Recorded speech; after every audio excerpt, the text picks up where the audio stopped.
try something different. I'm not going to tell you the final score. Glenn Brenner and Warner were proof that just giving the scores isn't what it used to be. These guys are personalities in their own right with loyal audiences who can make a difference in that all-important ratings race.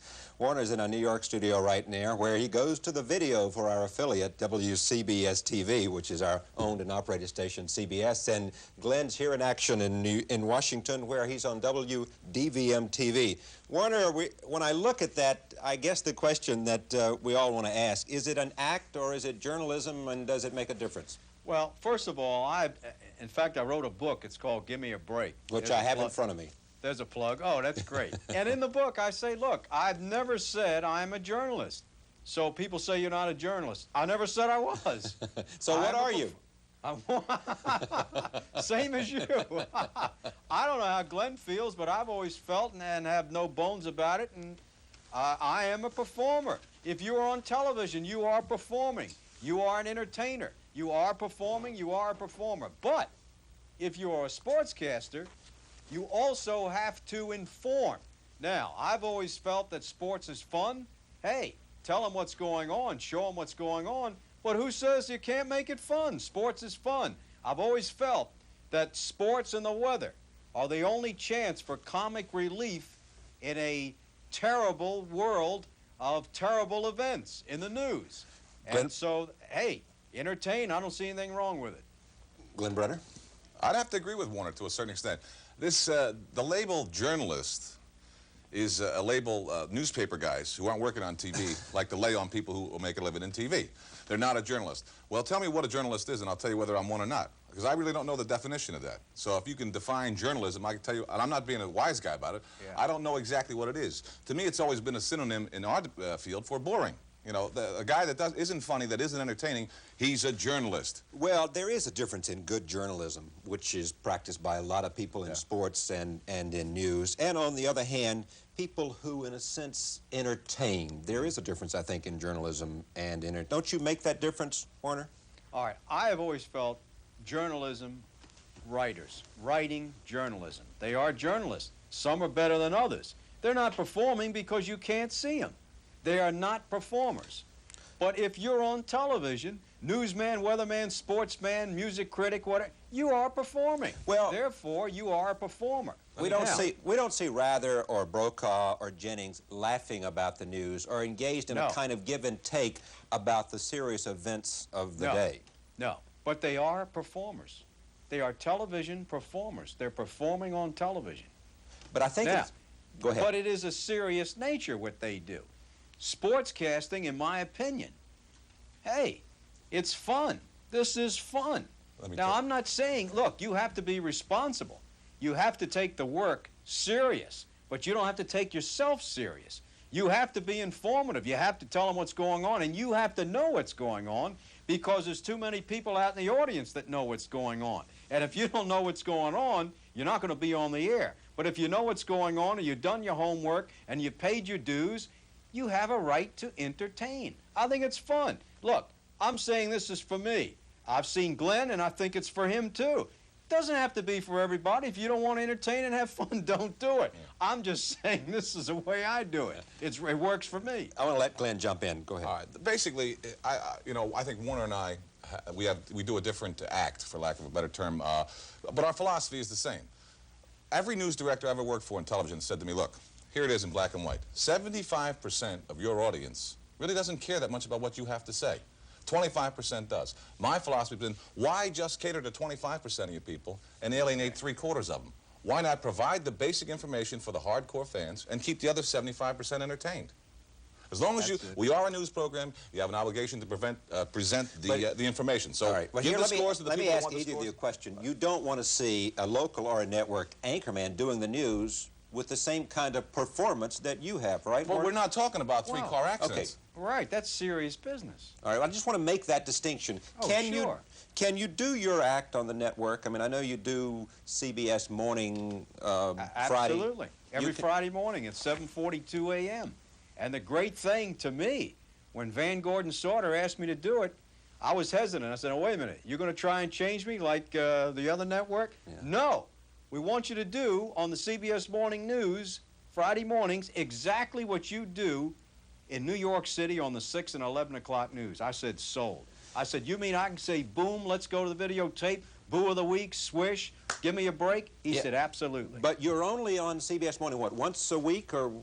Well, let me ask you a question. If you got home at 1 o'clock in the morning, Monday through Friday, how many times would you get up at 5 a.m. and come in and do it? That's a good Once point. a week is I don't want enough to talk for about me. your schedule, but you had some problems at the other network, and you write in your book, Gimme a Break, Warner Wolf on Sports, that in fact being your act didn't play on the network, or they didn't give you a chance to do what you wanted to do. Fair? Fair?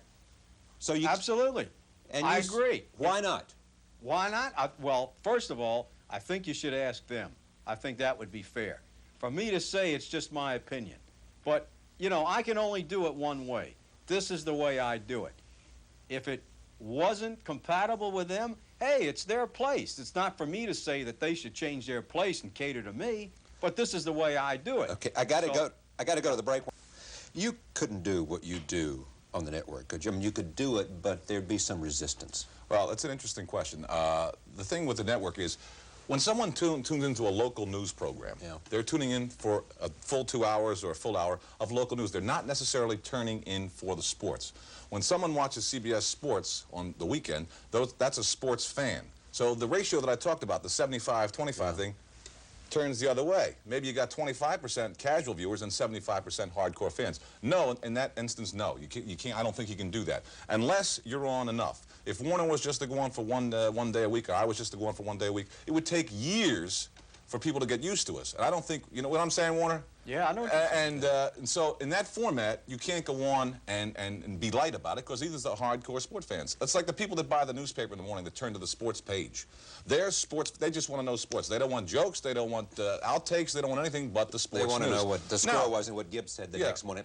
Now what? No, Warner and I would play better in the style section than we would on the sports page. Sports page, that's what I'm talking about. Do you have to be a homer? But let me just we are the way we are because of the demographics, I think, because of the way the audience is structured, okay? We are catering to a large number of people who really aren't that interested in what we have to say. So in order to keep your job in television, as everybody here knows, you have to get ratings and you have to be popular. And if you're not, you know, and if you do, they pay you a lot of money to do it. Yeah. All right.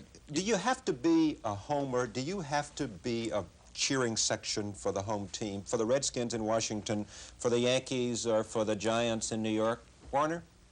Well, no, you don't have to be, as long as you're fair.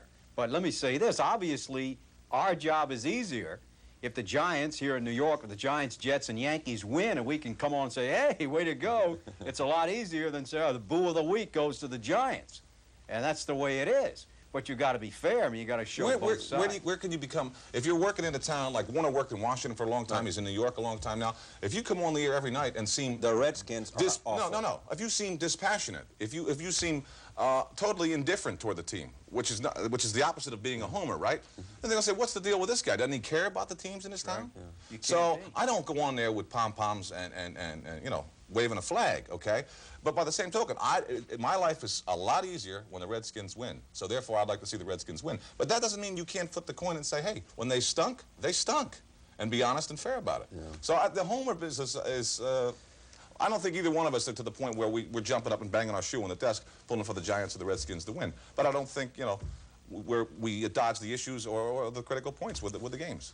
Glenn works with Sonny Jurgensen here in Washington, and I guess you did too, Warner, sure. when at Channel 9, WDVM. Sure. I should mention to the audience that after a couple of people, you have the same slot at Channel 9 that Warner had. I've been chasing them around the country. Is it a good idea? Do you think that ex-athletes bring a lot to local broadcasting? Well, I've always felt, and again, as I say in the book, not to plug the book, but... That's only the third time, Warner. Give me a break, Joe. I've always felt that ex-athletes have a specific place, and that is as an analyst or color man at a game, because they played the game.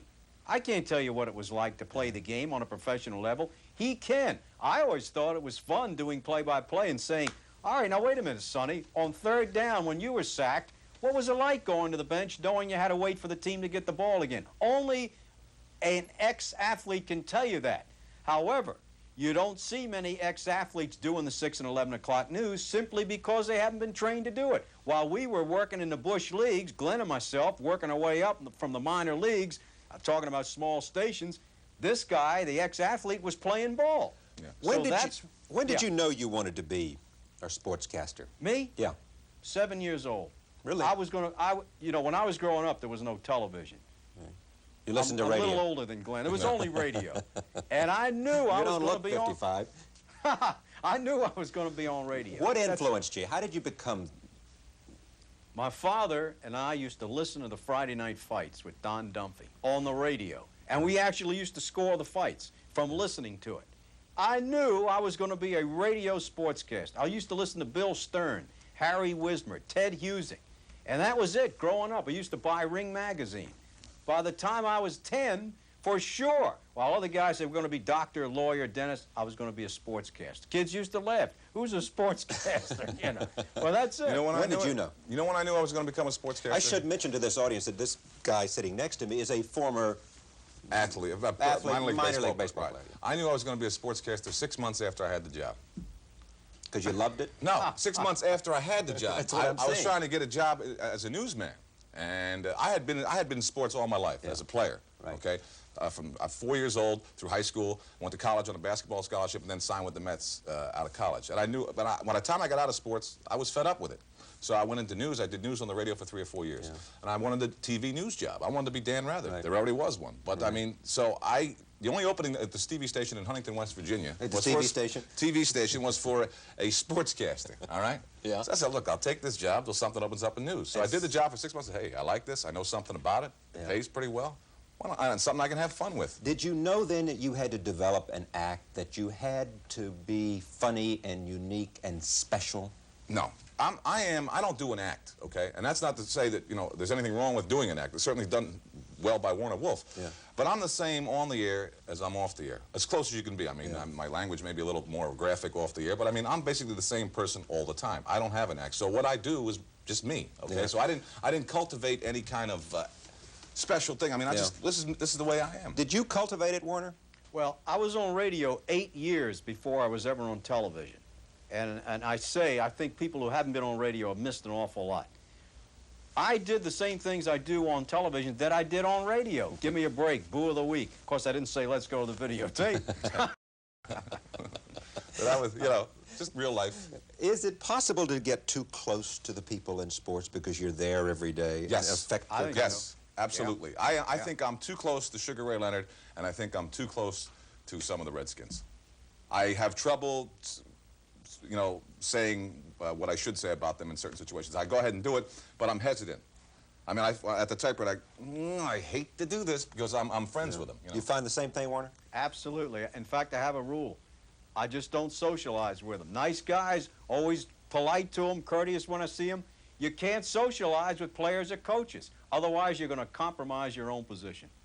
Any athlete you've really wanted to sit down and talk to that you've never had the opportunity to do? Not that I can think of. Most of the ones I've wanted to, I have. Especially Marciano. Also, I interviewed Floyd Patterson once. You remember the first Patterson fight against Johansson? Johansson knocked him down 7 times. The first time, if you see the films, Patterson gets up and he looks like he's walking to a neutral corner. And I said, Floyd, why didn't you protect yourself? He said he was so punchy from the first knockdown, he thought he was walking, he thought he knocked Johansson down. And he was walking to a neutral corner. That's how scrambled your brain could be. Glenn, last question. Should Sugar Ray Leonard come back? Yes. He should. He should, absolutely. He's bored out of his mind, and that's not a healthy thing. His eye he's been given 200% go on the eye, and there's no more chance of it happening again than before it happened the first time. Well, thanks, Glenn Brenner. Glenn Brenner is a sportscaster at WDVM TV, Channel 9 in Washington, D.C., and in New York at our owned and operated station, WCBS, Channel 2 in New York. Warner Wolf, thank you very much. Much success on the book and everything else. Charlie, thank you, and I want to thank Glenn for filling in for me the last 8 years in Washington. And do me a favor, stay right where you are, okay? I got a mortgage to pay. You guys are making so much money. Thanks again, Warner. Thank you. Let's go to the videotape. There we go. Back in a moment. Nightwatch continues.